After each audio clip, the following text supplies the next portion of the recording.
Good morning everyone. इस video lecture में देखेंगे इन्वर्टर का बेसिक कॉन्सेप्ट और इन्वर्टर से हम इंडक्शन मोटर के स्पीड को कैसे कंट्रोल कर सकते हैं उसको यहाँ स्टडी करेंगे। ओके, इन्वर्टर क्या करता है? इन्वर्टर यानी कि मेनली हमको क्या देखना है, इन्वर्टर जो काम है जो आपका सिलेबस में है वो लिखा हुआ है डीसी टू एसी कन्वर्टर।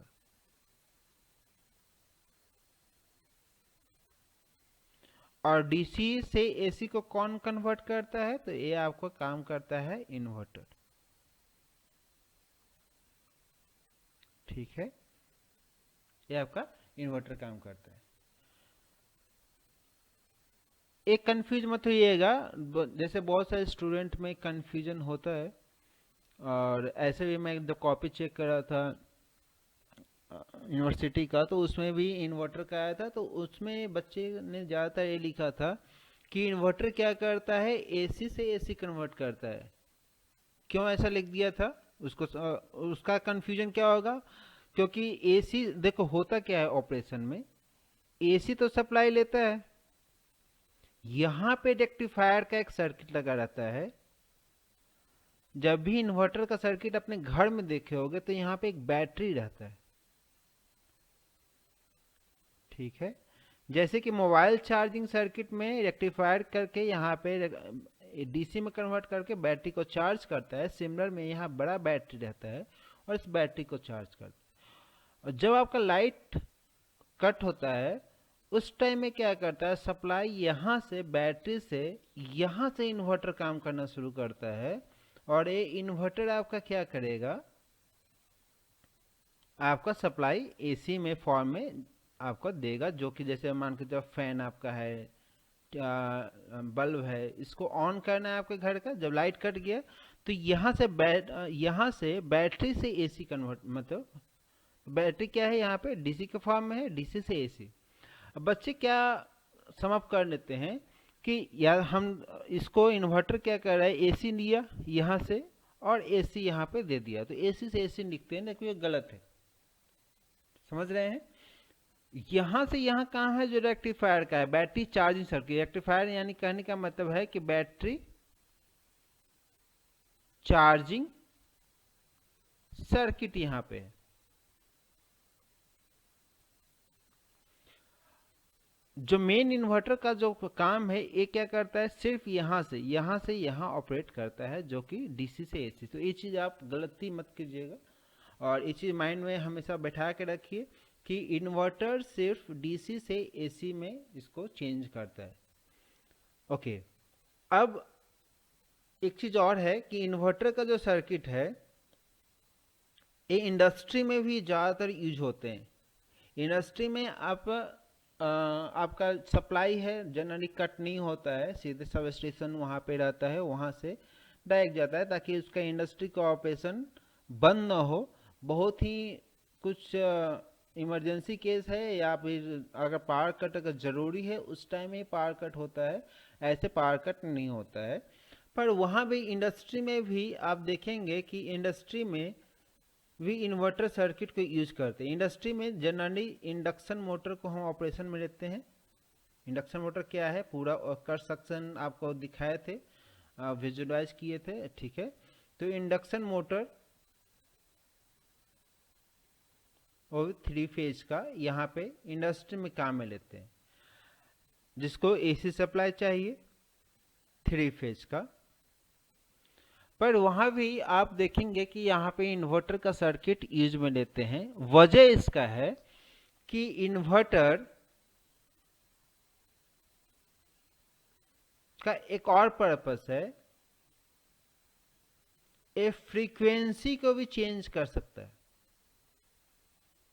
और फ्रीक्वेंसी को चेंज करता है, इसलिए हम क्या करते हैं, इन्वर्टर का सर्किट को इंडस्ट्री में यूज करते हैं। घर में यूज क्यों करते हैं? क्योंकि लाइट कटा, हमें लाइट चाहिए, तो वहाँ पे एसी नॉर्मल 50 हर्ट्ज पे काम लेगा। मतलब घर की अगर बात करें तो घर में हमें 50 हर्ट्ज पे फैन है, बल्ब है 50 हर्ट्ज पे, जो डायरेक्ट सप्लाई आ रहा है वो भी 50 हर्ट्ज पे है। इन्वर्टर भी क्या करेगा, इन्वर्टर भी 50 हर्ट्ज पे आपको देगा जब यहाँ पे सप्लाई कट हो जाएगा। पर इंडस्ट्री में ये 50 हर्ट्ज है, हो सकता है कि 150 कर दे, जरूरत के अनुसार में 100 हर्ट्ज कर दे, जरूरत के अनुसार में 25 हर्ट्ज कर दे। ये फ्रीक्वेंसी को चेंज करता है। देखो, सप्लाई इंडस्ट्री में जनरली कट नहीं होते हैं, सप्लाई तो आ रहे हैं कंटिन्यूअस। पर अगर हमें फ्रीक्वेंसी को चेंज करना है, फ्रीक्वेंसी को चेंज करना है तो हम क्या करेंगे, जो यहाँ पे सप्लाई आया, एसी आया, ट्रांसमिशन ऐसे मतलब जनरेटर वहाँ पे जनरेट किया, फिर ट्रांसमिशन ऐसे डिस्ट्रीब्यूशन हुआ, फिर वहाँ पे आपके इंडस्ट्री में आया। तो एएसी मान लेते हैं कि एएसी है 11,000 वोल्ट पे आ रहा है, ठीक है, लाइन टू लाइन वोल्टेज, और 50 हर्ट्ज पे आ रहा है, ये तो ठीक। अब इसको हम क्या करेंगे, इसको अगर ये तो है 50 हर्ट्ज पे हमेशा है, जब भी काम लेना है तो इसको ले सकते हैं। वोल्टेज को यहाँ पे चेंज भी कर सकते हैं ट्रांसफार्मर यूज करके या दूसरे तरीके से, लेकिन 50 हर्ट्ज पे यहाँ पे। पर अगर यहाँ पे 50 हर्ट्ज से अलग चाहिए तो हम क्या करेंगे, यहाँ पे फिर से बैटरी चार्जिंग सर्किट, यहाँ पे डीसी होगा और वापस यहाँ से डीसी से एसी होगा, जिसमें इन्वर्टर का काम है कि ये चीज आपका फ्रीक्वेंसी को चेंज कर देता है, ठीक है। फ्रीक्वेंसी क्यों चेंज करता है, देखिए इंडक्शन मोटर में जो स्पीड है, स्पीड को कंट्रोल करने के लिए या तो हमको वोल्टेज को चेंज करना है, इससे भी स्पीड चेंज हो सकता है, या फ्रीक्वेंसी को चेंज कीजिए, इससे भी चेंज हो सकता है, या सबसे बेस्ट जो मेथड है जिसमें फ्लक्स कांस्टेंट होता है वो होता है V/F कंट्रोल मेथड। ये सबसे बेस्ट मेथड ऑफ कंट्रोलिंग है, जिसमें अगर वोल्टेज मान के चले 11,000 वोल्ट से हम उसको वोल्टेज को घटा के मान लेते हैं कि 5,500 वोल्ट अगर कर दिए, हाफ कर दिए, तो फ्रीक्वेंसी को भी उस टाइम में 50 हर्ट्ज से घटा के हमको कितना करना पड़ेगा, 25 हर्ट्ज करना पड़ेगा, जिससे कि स्पीड हमें अच्छा से कंट्रोलिंग मिल सके। उसका डिटेल में है कि क्या क्या है, फ्रीक्वेंसी घटाते हैं जो सैचुरेशन, बीएच कब आपने देखा होगा, उसमें सैचुरेशन जाता है, तो उसमें सैचुरेशन में ना जाए। अभी के लिए समझिए कि V/F कंट्रोल मेथड सबसे बेस्ट है, या फिर वोल्टेज कंट्रोल, फ्रीक्वेंसी कंट्रोल। अगर फ्रीक्वेंसी कंट्रोल हमें करना है या V/F कंट्रोल मेथड करना है तो फ्रीक्वेंसी को चेंज करना है, इसलिए इंडस्ट्री में इसको सबसे ज़्यादा यूज में मतलब लिया जाता है इन्वर्टर सर्किट को। ओके, अब देखते हैं कि यहाँ पे इन्वर्टर सर्किट कर क्या रहा है। यहाँ पे नॉर्मली आपका एक सर्किट है, देखिए ये हाफ ब्रिज है, जैसे रेक्टिफायर में भी आप देखे होंगे जो एसी से डीसी करता है, हाफ ब्रिज और फुल ब्रिज। तो यहाँ भी हाफ ब्रिज है, पहले हाफ ब्रिज को समझते हैं, इसके बाद फुल ब्रिज को भी समझ लेंगे। यहाँ पे अगर वोल्टेज अगर मान कर 100 वोल्ट है तो 100 वोल्ट को दो पार्ट में बांट दिए, 50 वोल्ट और 50 वोल्ट। यहाँ पे बीच में लोड है और यहाँ पे आपका थायरिस्टर है, ठीक है, या कोई भी स्विचेज होना चाहिए, मतलब एससीआर हो या फिर थायरिस्टर फैमिली का जीटीओ हो, आईजीबीटी हो, मॉसफेट हो, कोई भी यहाँ पे स्विच होना चाहिए, सेमीकंडक्टर स्विच होना चाहिए जो इसको turn on and turn off करता है, ठीक है। तो यहाँ पे हम देखते हैं इस सर्किट को, थोड़ा डिटेल में देखते हैं। यहाँ देखिए इस सर्किट कुछ ऐसा है, मान के चलो कि यहाँ पे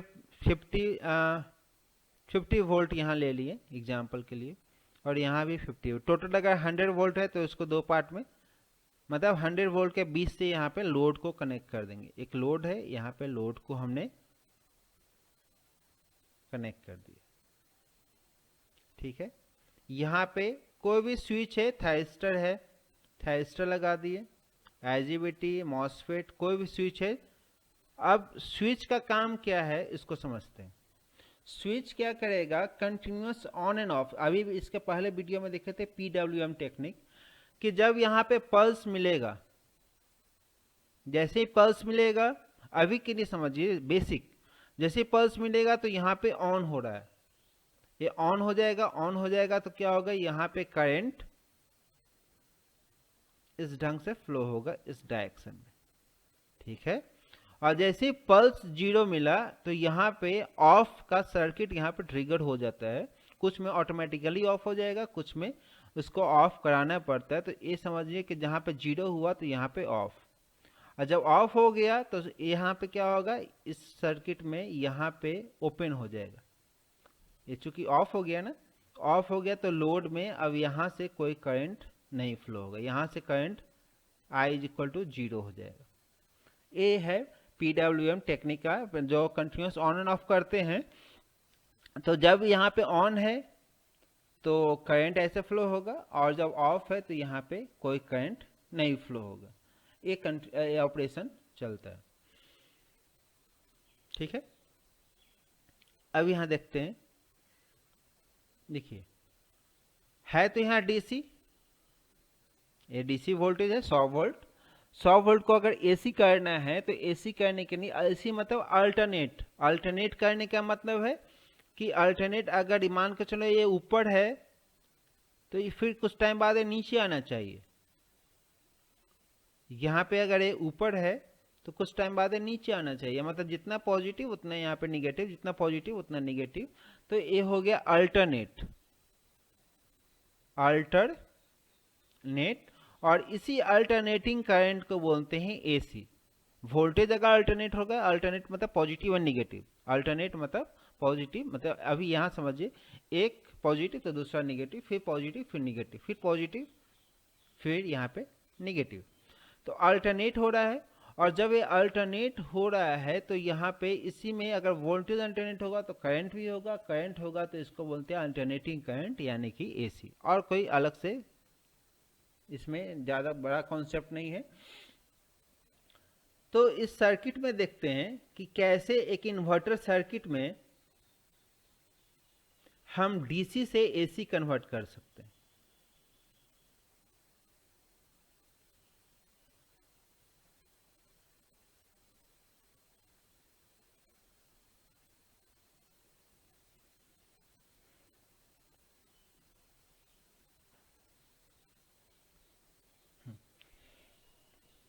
ये आपका लोड है, डिटेल आज सही से देखिएगा। जब ए स्विच ऑन है, जब इसको ऑन करेंगे तो क्या होगा, करंट इस डायरेक्शन में ऐसे फ्लो होगा, यहां से करंट जाएगा और ऐसे फ्लो होगा। ये एक ही डायरेक्शन में करंट को फ्लो करा, ये स्विच जो है एक ही डायरेक्शन में करंट को फ्लो करा सकता है।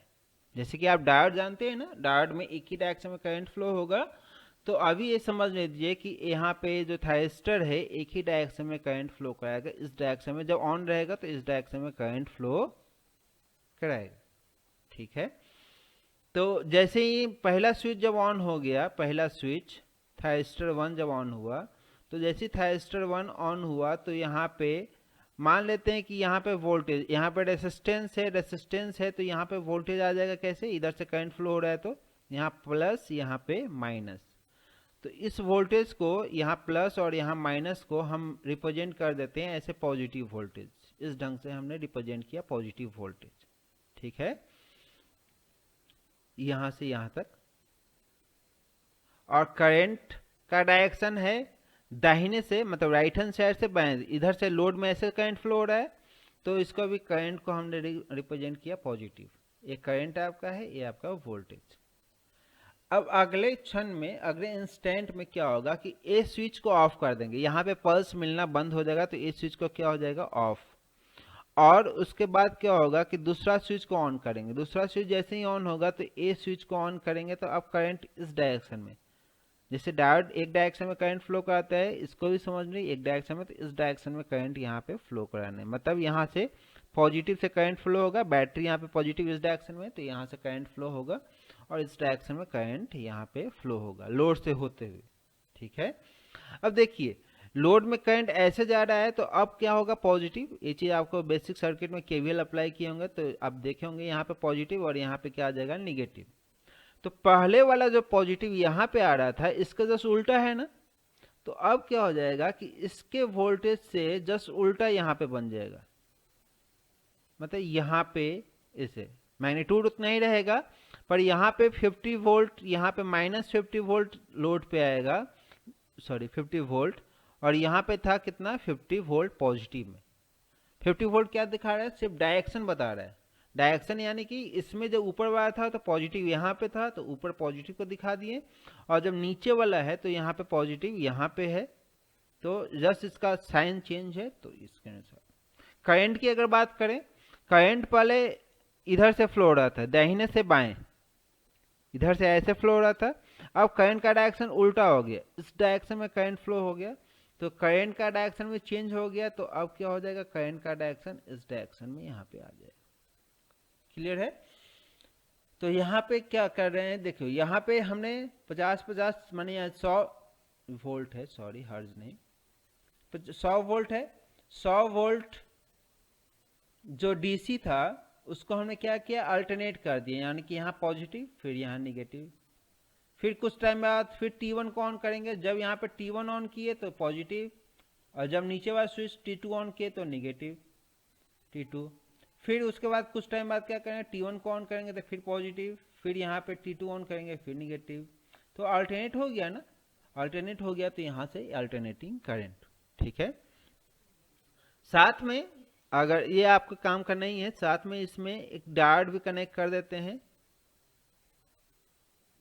इस ढंग से। जब यहाँ पे इंडक्टर भी है, सिर्फ रेसिस्टेंस नहीं है लोड में, इंडक्टर का ये पार्ट है, तो डायोड क्या करता है कि अचानक से स्विच ऑफ करेंगे तो कहीं ना कहीं चिंगारी आएगा उसको, क्योंकि अचानक से करंट जीरो नहीं हो सकता है इंडक्टर में, तो उसको एक पाथ प्रोवाइड करने के लिए, एक रास्ता प्रोवाइड करने के लिए करंट, उसको जब तक जीरो ना हो जाए करंट, यहाँ पे डायोड को कनेक्ट करके रखते हैं। बाकी डायोड का और कोई काम नहीं है। जो एनर्जी स्टोर है इंडक्टर में, मान कि इंडक्टर में 1 एम्पियर करंट स्टोर्ड है, अब वो अचानक से जीरो नहीं ना होगा, तो अचानक से जीरो नहीं होगा। अगर उसको स्विच को ऑफ करें यहाँ पे, तो अगर चिंगारी आएगा तो यहाँ पे क्या करेगा स्विच, जैसे कि यहाँ पे समझिए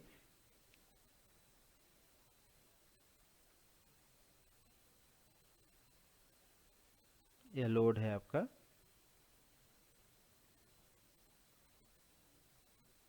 हमने यहाँ पे डायोड कनेक्ट कर दिया। ठीक है, एंटी पैरेलल डायोड, यानी कि इसके पैरेलल में है लेकिन एंटी में है, डायरेक्शन चेंज है। इसमें करंट ऐसे से ऐसे फ्लो हो सकता है, इसमें करंट ऐसे, एंटी पैरेलल।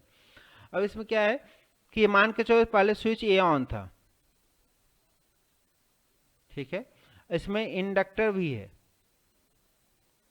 अब अगर इस स्विच को ऑफ करना चाह रहे हैं, तब तक ये स्विच ऑन नहीं हो रहा है, नीचे वाला स्विच ऑन नहीं हो रहा है, लेकिन इस स्विच को ऑफ करना चाह रहे हैं, तो इंडक्टर में एनर्जी इसका करंट के फॉर्म में स्टोर होता है, half L square. Half L square में तो एनर्जी करंट के फॉर्म में स्टोर हो रहा है। अब इस इंडक्टर का करंट को अगर अचानक से जीरो नहीं कर सकते हैं, जैसे ही स्विच को ऑफ करेंगे तो यहाँ पे चिंगारी आएगा।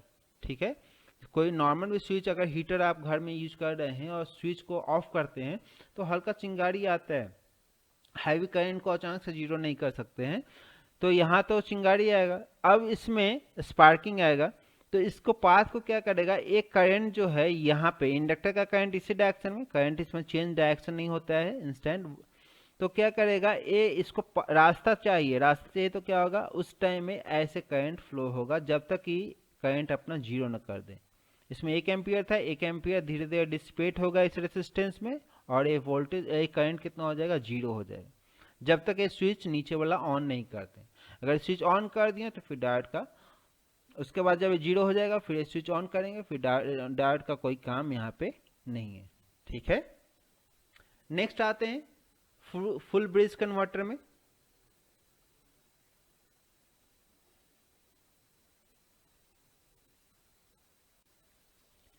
फुल ब्रिज कन्वर्टर में, ठीक है, इसमें 4 स्विचेज यूज करेंगे, जैसे कि रेक्टिफायर में आप 4 स्विच यूज करते थे, ब्रिज कन्वर्टर में सिमिलर यहाँ पे। तो यहाँ पे लेकिन यहाँ डीसी से एसी कन्वर्ट करेगा। ये पार्ट आपका आ गया 1 2 3 और 4। और अभी जो डिस्कस किए कि सभी स्विच के क्रॉस एंटी पैरेलल डायोड लगा रहेगा, तो एंटी पैरेलल डायोड इसका काम तभी आएगा, डायोड का, एंटी पैरेलल डायोड का सभी का, जब यहाँ पे लोड में आर साथ में यहाँ पे एल दोनों लोड हो, इंडक्टर अपने एनर्जी जो है उसको जीरो करने में काम आएगा। तो अभी डायोड को हटा देते हैं, डायोड के लिए अभी मेन सर्किट को समझना है तो हम यहाँ देखते हैं।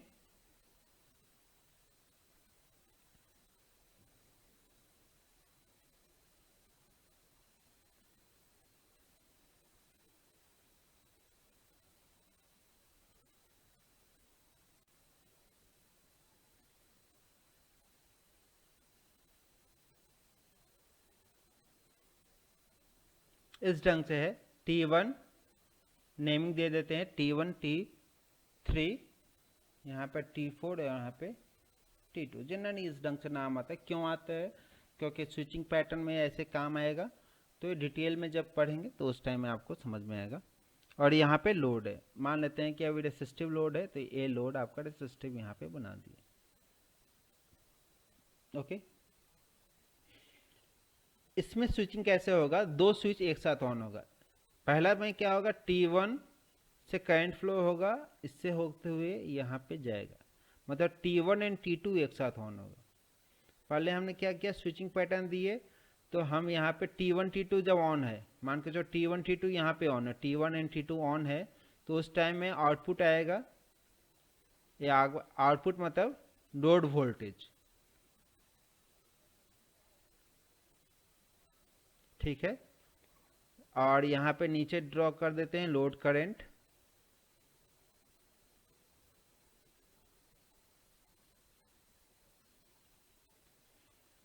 देखिए T1 T2 जब ऑन है तो वोल्टेज मतलब करंट ऐसे फ्लो होगा। करंट का डायरेक्शन है लेफ्ट से राइट इसमें, तो करंट का डायरेक्शन अगर इसको हम पॉजिटिव मान लेते हैं तो करंट का डायरेक्शन कैसे हो, इसमें पॉजिटिव हो जाएगा, इस डायरेक्शन में ऐसे पॉजिटिव हो जाएगा यहाँ से यहाँ तक। और वोल्टेज अभी लोड में यहाँ पे अगर जानते हैं कि रेसिस्टेंस में कैसे होगा, प्लस और माइनस लोड में, तो इस डायरेक्शन को हमने पॉजिटिव वोल्टेज मान लिया। मान लेते हैं कि यहाँ पे 100 वोल्ट है, तो पूरा का पूरा 100 वोल्टेज कहाँ जाएगा, लोड पे, क्योंकि स्विच में नेग्लिजिबल आधा 1 वोल्ट ड्रॉप होगा, 99 वोल्ट यानी कि अप्रॉक्सीमेट 100 वोल्ट जो होगा यहाँ पे लोड पे आएगा, तो इसको 100 वोल्ट यहाँ पे ऐसे डिनोट कर सकते हैं, ठीक है। ये आपका आ गया 100 वोल्ट, ठीक है, जब T1 एंड T2 ऑन था। नेक्स्ट इंस्टेंट पे क्या करेंगे, T1 T2 को ऑफ कर देंगे। T1 T2 को ऑफ कर देंगे किससे, PWM टेक्निक से। और उस टाइम में क्या हो जाएगा कि T3 एंड T4 को यहाँ पे, जब भी यहाँ पे T1 T2 ऑफ होगा उस टाइम में T3 एंड T4 यहाँ पे ऑन कर देंगे, T3 T4। जब T3 T4 को ऑन करेंगे, ठीक है, इसके जस्ट यहाँ पे, तो अब देखिए यहाँ पे क्या होगा, कलर चेंज कर लेते हैं। अब करंट जो फ्लो होगा ऊपर से ऐसे फ्लो होगा, T3 से जाएगा, ये समझिए डायोड की तरह है, एक ही डायरेक्शन में करंट फ्लो कराता है यहाँ पे थायरिस्टर। इसका यहाँ से करंट फ्लो होगा और यहाँ से होते हुए यहाँ से आएगा। T1 तो बंद हो गया, T2 बंद हो गया, T3 एंड T4 है, तो रास्ता यही है, इधर से करंट फ्लो होगा, इधर से आएगा, यहाँ से आएगा और फिर ऐसे आके यहाँ पे चला जाएगा। तो उस कंडीशन में देखिए करंट का डायरेक्शन चेंज हो गया कि नहीं। पहले रेड वाला करंट इधर से फ्लो हो रहा था, ब्लू वाला करंट क्या होगा, जस्ट इसका अपोजिट डायरेक्शन से। तो अगर ब्लू वाला करंट जो है यहाँ पे डायरेक्शन क्या हो जाएगा, इस टाइम में डायरेक्शन यहाँ पे चेंज हो जाएगा। तो अगर इसको डॉटेड से रिप्रेजेंट किया, डायरेक्शन चेंज होके यहाँ पे आ जाएगा, ठीक है। वोल्टेज भी अगर देखें, रेसिस्टेंस में वोल्टेज जो ड्रॉप होगा, जिधर से करंट फ्लो होगा वहाँ पे प्लस, यहाँ माइनस, तो पहले प्लस यहाँ था, अब प्लस यहाँ है, तो डायरेक्शन क्या हो गया, चेंज हो गया वोल्टेज का। तो यहाँ पे अगर देखें वोल्टेज इस ढंग से आ जाए, ठीक है। और फिर इस कुछ टाइम बाद T1 को ऑन करेंगे तो यहाँ पे फिर आ जाएगा, फिर T1 T2, फिर यहाँ पे T3 T4, तो इस ढंग से, तो यहाँ पे अल्टरनेटिंग प्लस माइनस आते जाए, ठीक है। यहाँ तक क्लियर है।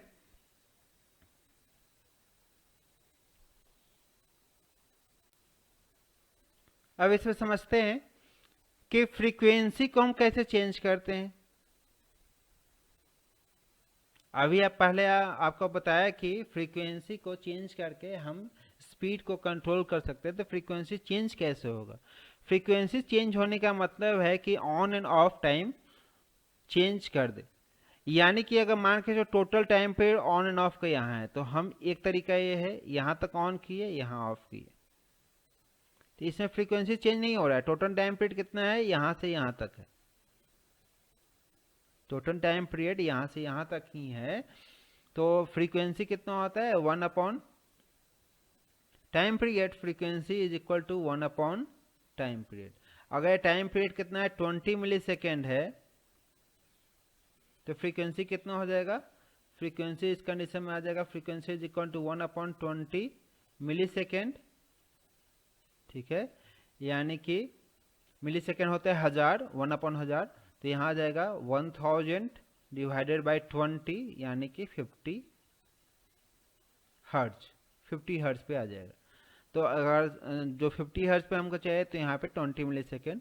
अब यहाँ पे टी ऑन यहाँ पे है और यहाँ पे ऑफ का टाइम है, तो अगर वोल्टेज को सिर्फ चेंज करना है, तो वोल्टेज में टी ऑन मान के चलो, टी ऑन अब घटा दिया, टाइम उतना ही है, टाइम जो है टोटल टाइम यहीं तक है टी, लेकिन ऑन टाइम को हमने घटा दिया, ऑफ टाइम को हमने बढ़ा दिया, तो यहाँ पे क्या हो जाएगा, जो वोल्टेज है वो यहाँ पे चेंज मिलेगा, क्योंकि ऑन ही कम टाइम के लिए कर रहे हैं, तो वोल्टेज यहाँ पे उसके अनुसार चेंज होके मिलेगा, कम होके मिलेगा। पर अगर फ्रीक्वेंसी को चेंज करना है, तो हम क्या करेंगे कि अगर मान के जो टी ऑन इतना ही है, तो टी ऑफ यहाँ तक है, टोटल टाइम में टी हो जाएगा यहाँ से यहाँ, ये आपका यहाँ से यहाँ ऑन और यहाँ से यहाँ आपका ऑफ।